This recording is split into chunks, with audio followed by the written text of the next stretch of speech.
Hello and welcome. I'm Diana Rohini Levine, and welcome to Environmental Education, a discussion.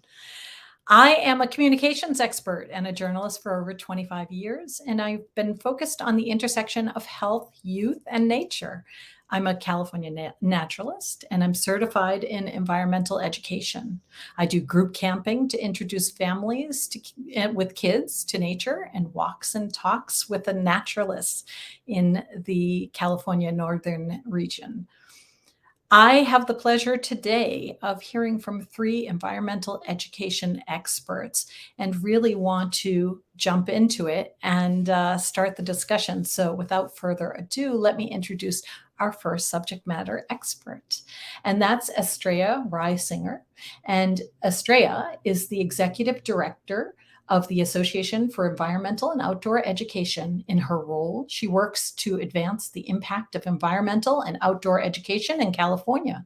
As part of her efforts to advance environmental literacy statewide, she's the co-chair of the California Environmental Literacy Initiative's Community-Based Partner Innovation Hub.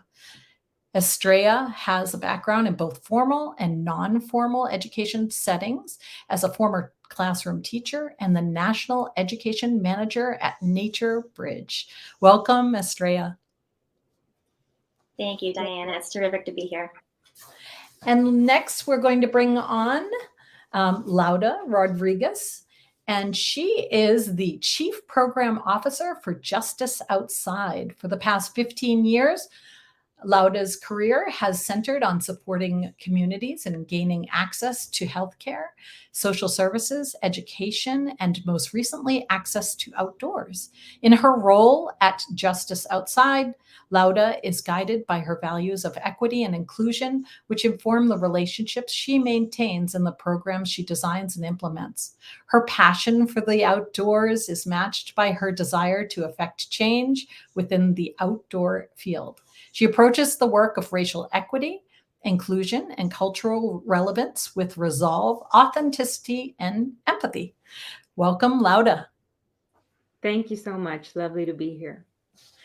And last but not least, we have the lovely Sheila Williams Ridge.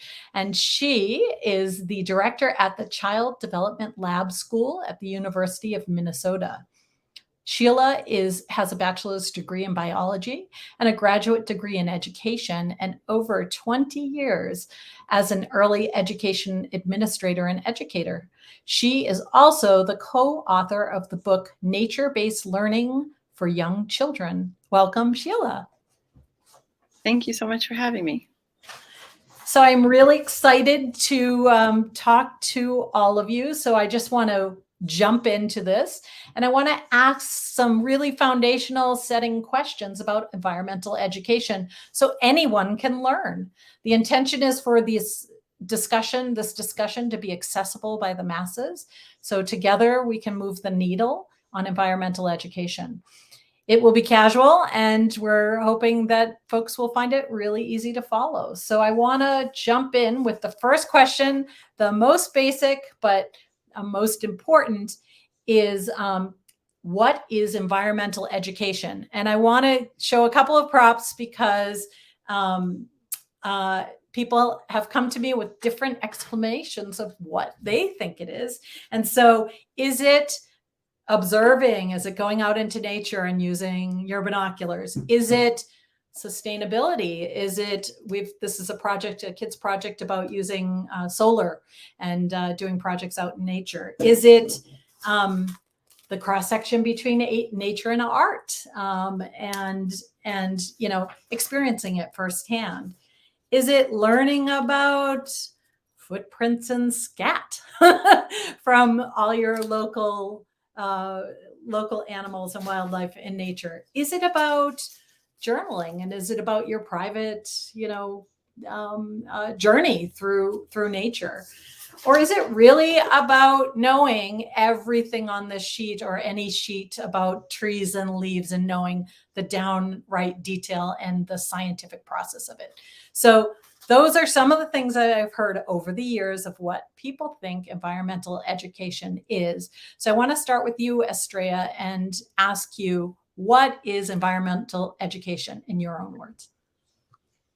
I think environmental education is education we need for the world we want. It is everything that you mentioned and more. It is learning in and about the environment and the effort to raise our young people, our participants, so that we're all striving for a more just and sustainable future. I think environmental education can happen out in the field, in a classroom, in a museum. I think it happens within family settings, in communities. I think environmental education is happening all around us all the time, whether we call it that or not. And our effort is to have environmental education be accessible and be something that is a must-have, that it's a part of every younger person's experience, within the K-12 system and beyond. We say from cradle to grave, environmental education is a part of our world, and we hope that it is something that is more central in everyone's world. Great. And I'm going to ask the same question. What is environmental education to you, Sheila? Yeah, I work mostly with young children, so between birth and age 5, so early childhood. And in early childhood, environmental education really looks like the joy of being in nature, really teaching children the foundations of how to care for the environment and what caring about the environment looks like. Sometimes it does look like learning things like names, but more importantly, it's a deeper love for the outdoors, an appreciation for what the outdoors do for us, but also an acknowledgement about what we can do for the outdoors. The reasons that children, love to play in nature are so varied. And so environmental education really needs to look at what do people need at different moments in their development. So we talk about developmentally appropriate practices, which are just ways of meeting people where they are. So if you're a young child, just exploring that creek or that flower, or even the sand table in your classroom might be wonderful. And if you're an adult or someone older, it might be taking an adventure somewhere and learning about how humans have affected that environment, but also, more importantly, the power that we have to fix things and to care for the environment. Lovely. And so, Lauda, same question. What is environmental education? Yeah, thank you so much. And I want to echo what everybody, including yourself, offered as part of that understanding of what environmental education is. And I think when I think about, at its most basic level, how might I describe it, either to my 6-year-old daughter or to my family who maybe doesn't live in this country where the phrase environmental education is very much rooted. I think it is really about being curious about and being aware of the world around us, the natural world around us, and things we might not consider natural that are, of course, very much connected to the natural world around us, right? It's really about understanding how everything connects so that we can make good decisions for ourselves, for the people around us, for the planet, which is our home. It's the only one we have, right? And in the end, it's really, again, everything that everyone has already said, as well as like understanding how we are a part of it and not outside of it, looking at it and doing something to it, but that, that we are connected in a very important way. But we have to understand how everything else is connected to us. And so really, for me, it's really understanding our role in this greater world so that we can make good decisions to preserve it. That's a great point that you actually bring up, which is we often think about ourselves as saving the world. The world doesn't need saving. The world needs us to save, to save the position of where the world is healthy for us humans to live on. And so it's a slight distinction, but it's a different look at the world. If people were not on Earth, the Earth would still continue. And so we're really looking to make sure that the Earth is sustainable for human life. And that's a good point. And children are always curious about that. So let me talk about environmental education. All these are such great points, but what is really the benefit of environmental education to today's youth? what is it about environmental education that we should be paying attention to? And so let me start with you, Sheila, and see what do you believe, especially in the early education, the 0 to 5, what are the benefits of environmental education? There are so many benefits for children about environmental education and about their opportunities to learn in it. I think that one of the best opportunities that children have is just to be in nature, to see themselves, like Lauda said, as a part of nature, and to really learn to cultivate that relationship that children have between themselves and the world around them. They're learning so much about, who they are, their influence, what they do every day, and how it shapes their world. And so I really think that it's such an important time to let children have that deep relationship with nature. So benefits vary from physical benefits. There are mental health benefits that really we all need, and we all need to keep a space, for that wellness that everyone can cultivate by going out into nature. There are benefits that children have cognitively. There are several studies. The Children in Nature Network and the North American Association for Environmental Ed have a library that has so many resources about what the benefits are for children and adults of spending time in nature. And remembering that you can also bring nature inside for children, or if you're in places where you can't get out into wild spaces. Understanding the value of nearby nature is so important, and how even, some of the co-speakers today, Lauda and Estrella, both have so many plants behind them. Those things are good for us. They're good for our health. They're good for the air that we breathe, but they're also good for us mentally, and can help us emotionally. That is I couldn't agree with you more. And so for benefits of environmental education, Lauda, do you want to add on to that answer? Sure. And thank you, Sheila, for that answer, because it's so holistic and very beautiful. I would add that there's so much that we can gain from the benefits of being outside. Young people, of course, but all of us across the generations. And when we think about environmental education, being outside is a part of it, but understanding the conditions of our outside, wherever we might find ourselves, is incredibly critical for thinking about our futures. So if a young person understands why the water perhaps in their town is not potable, then they can have agency if they want to see changes down the line, right?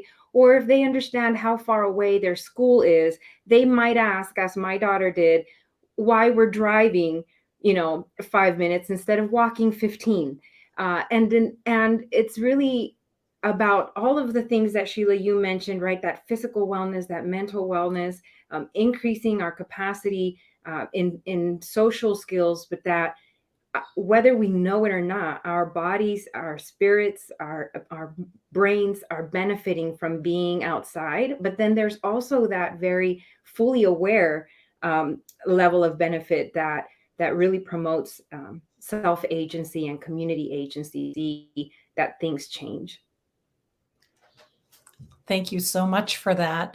And Estrella, are there additional benefits that you want to, tangible or non-tangible, that you want to add to this list of benefits of environmental education?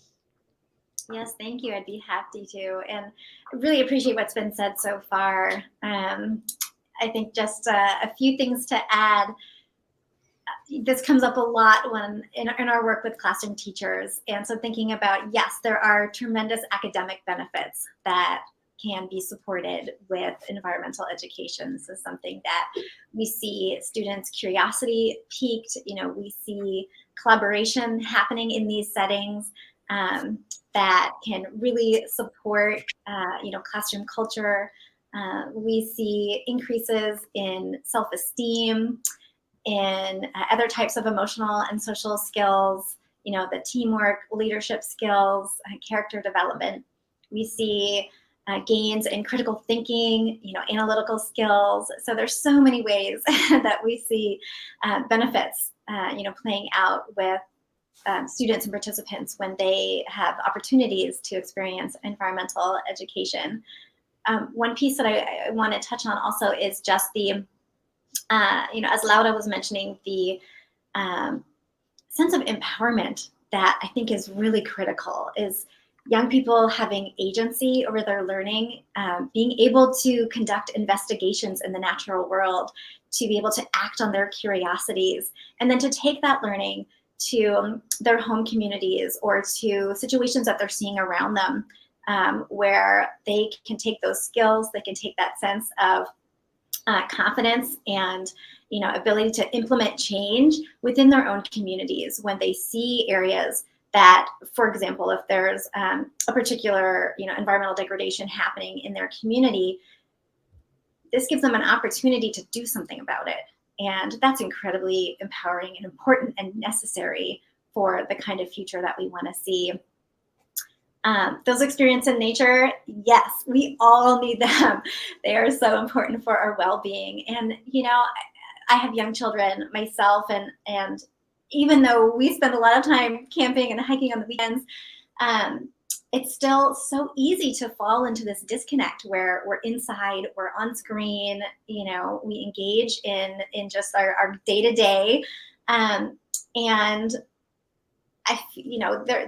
feels like there's this loss that many of us have spoken about, and this disconnection that we feel that it isn't us and them, it is the nature, and it is the environment as being separate from.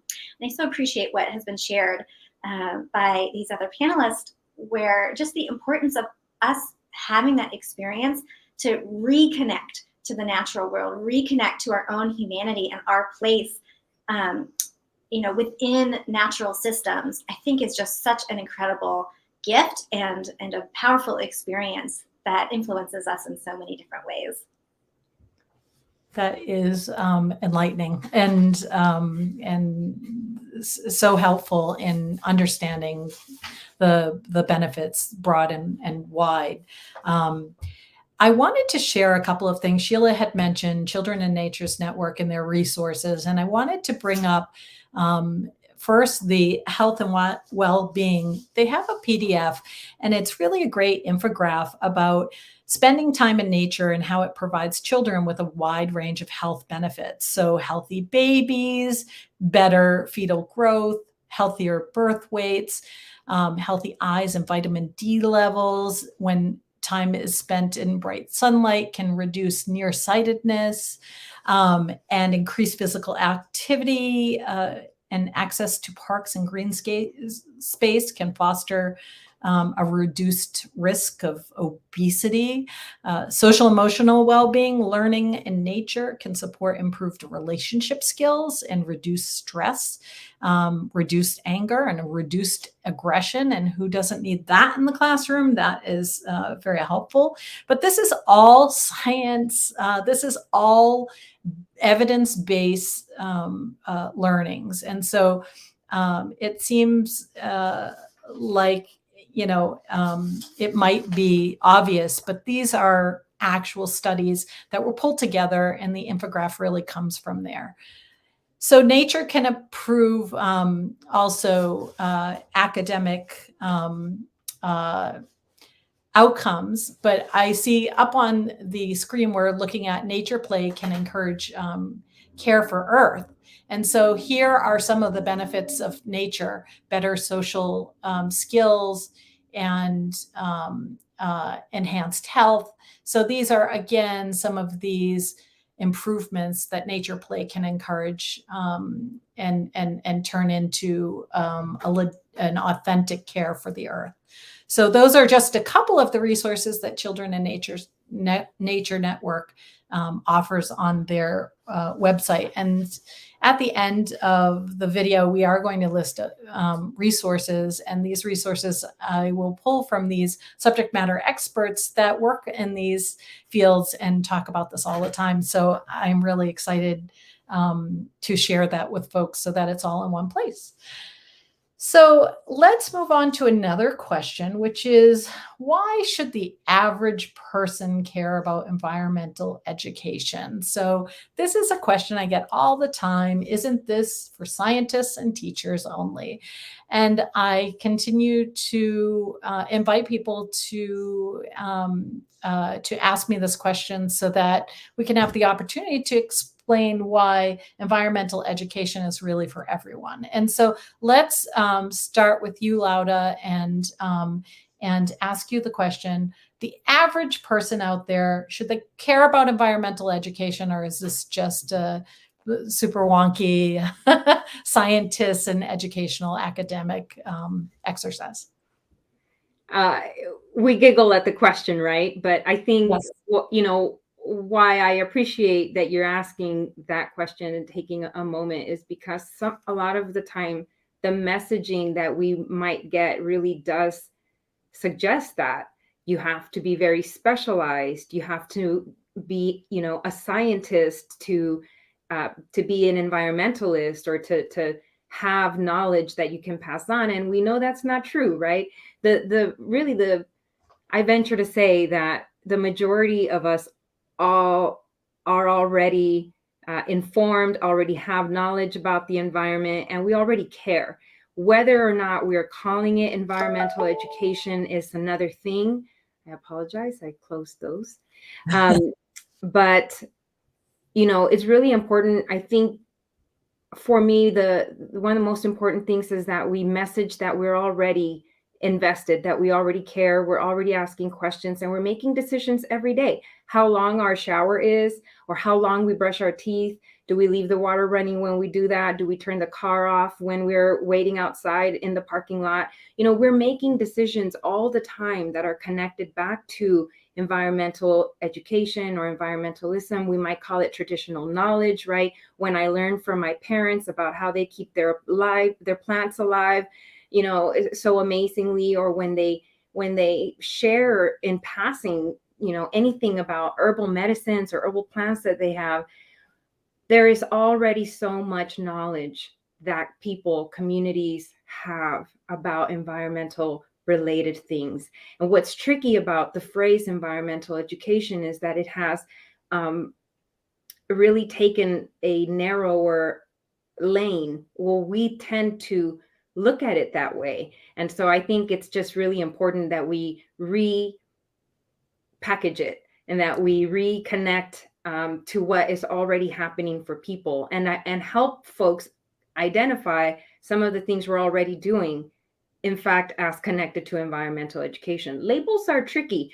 right? I might not identify as an artist, but that doesn't mean I don't pull out the canvas and paint on a rock, or, do things, arts and crafts with my child. So whether or not we're connecting with the label is less important than whether or not we're engaging with the activities. That's a great point, and exactly why we're hosting this amazing discussion. I'm going to ask Estrella, why should the average person, do you think, should care about environmental education? We all live on this planet. We all have a responsibility towards our surroundings, to each other, to seek opportunities to learn about where we are, to connect with place, and to act on those connections so that we have a planet to live on for future generations. I think it's something that, unfortunately, many of us have developed a mindset where we see problems that we expect somebody else to solve. And it's become very clear, with the urgency around climate change and needing to address, the loss of biodiversity and some of the other environmental challenges that we're facing, that these types of problems impact all of us. It's not just polar bears way up there in the Arctic, who are wonderful and deserve saving for their own right because they're beautiful beings. But really, we're talking about our entire system. We're talking about our planet. We're talking about the ability for humans to survive, in these spaces and thrive. And that takes all of us. And it's why I think we need everyone involved in and advocating for environmental education. Appreciate very much what Laura has said about kind of reframing that narrative, and that's something that we've been thinking about a lot here, in the state within my organization, is looking at who is doing environmental education and how do we better serve and represent the field of environmental educators, whether they be in a classroom or outdoors, in a museum, in a nature center, working with their family, really thinking about all of the different ways of the different settings where environmental education can happen, and seeking opportunities for everyone to connect with this work, and feel a sense of responsibility and ownership towards it. So a follow-up question is, of course, your organization has environmental education and outdoor education. Is there a difference between the two in your very own organization? That's a great question. We are one of the oldest associations in the nation. We were founded in 1954, before environment was a household name.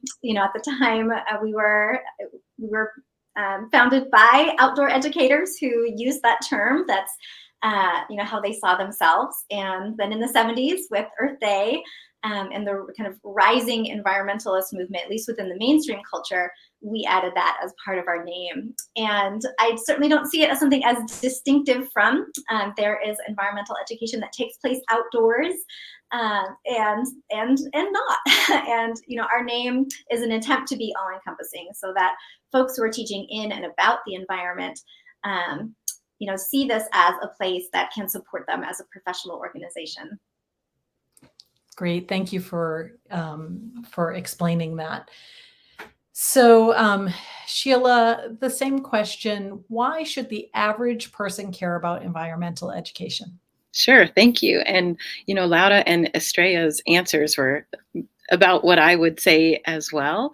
It is really that understanding of our home and the cause and effect of what we do, what the planet does, and how we interact with that. So I think it's so important for us to think about environmental education as a place that we all have the power to make change and the power to make a positive change in the places that we go. We talk a lot about the negative effects that humans have had on the environment, but there's so many positive things that we can do and we are capable of. So I always want to start with positive framing for young children, especially about the things that they can do to make the world a better place. And some of that involves really deeply engaging the environment. And a lot of it has to do with taking care of community members, because like Laura said, taking care of the planet is taking care of each other, right? The health of the planet is directly linked to our own health. And that is a gift that we give to our community, to the polar bears, like Estrella said, to all of the future generations. The more that we can do to take care of it, the better we will all be, and the better future generations will be. And the average person cares about the future and cares about the people that live here and cares about their community. And being up to date on what's happening in the environment is just a small part of that. Thank you. We are going to, the time goes so quickly and we are at our last question. So we're going to jump to kind of the big one, which is, what can someone who's listening to this, who wants to learn a little bit more about environmental education and become more engaged, what can they do next? What is their next step? So let's start with you, Laura. Sure. I mean, there are a lot of things that we can do. I think the good majority of us probably have access to some kind of smart device, right? So if we really don't know where to start, we can start by searching, what can I do, right? If you just want to do an internet search. But the other thing really is to think about that immediate place where we are ourselves. What is our immediate reality, and what are some things that we can do? Can we remember to take our own grocery bags to the store so that we don't have to bring one home every day? Can we remember to do that, right? Can we think about what it looks like to recycle within our own home? Because there is, of course, the system of recycling. We all sort of hope and wonder that the thing is really happening when we put our bins out. but what can we do to actively recycle inside of our own homes? And again, a lot of folks are already doing that. If you have a sturdy container that is now empty, many of us will not throw that away because we might repurpose that for something, right? And so really thinking about what it means to recycle, what it means to reuse, what it means to repurpose, right? And I think there's just, when we look around, if we pay attention, there are really a lot of opportunities. I said earlier, paying attention to how long our showers are is really critical in California, where, drought is a reality for us, and has been for many years now. But really thinking again about what are the very many things that we can do just here within our homes. It's a great place to start. Thank you. Sheila, what can we do more to learn more about environmental education and become more engaged? I think one of the most wonderful things is that we have access to so much information today.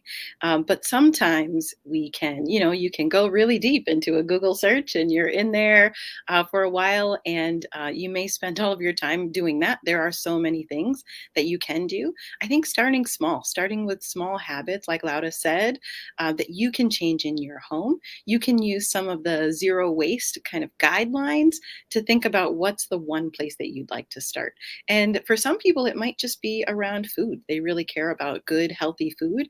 Study and find out, where does your food come from? Looking at that with your children, supporting a local farm or a community supported agriculture program, whatever that thing is that you enjoy. If you enjoy flowers, pollinators are really important. So thinking about the future of bees and monarch butterflies and all of the other, and bats and beautiful pollinators that we have. So start with what you love and build out from there. So I think that that's always the best place to begin, with something that you either already love or are curious about.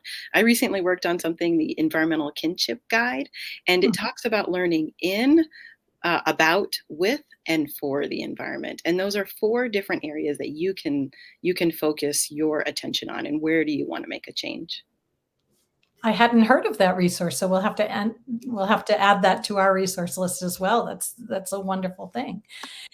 And Estrella, what can one do to learn more about environmental education and become more engaged? I so appreciate that both Laura and Sheila talked about kind of connecting with opportunities for ourselves, our families, our communities, and thinking about what are our own interests and what are our own capacities to do this work. There is change that every one of us can commit to more fully, to work for a more just and sustainable future. And on the education side, is it our own understanding of place and how we can make an impact that we want to influence? Is it an opportunity to be in conversation with, if we're a parent, perhaps being in conversation with our child's school administrators or teachers, offering suggestions around books that can be incorporated, field trips that could be added, school gardens that could be developed on site. So really thinking about, what is my place and what is my opportunity to bring environmental education forward? They're just about everywhere across the nation and beyond.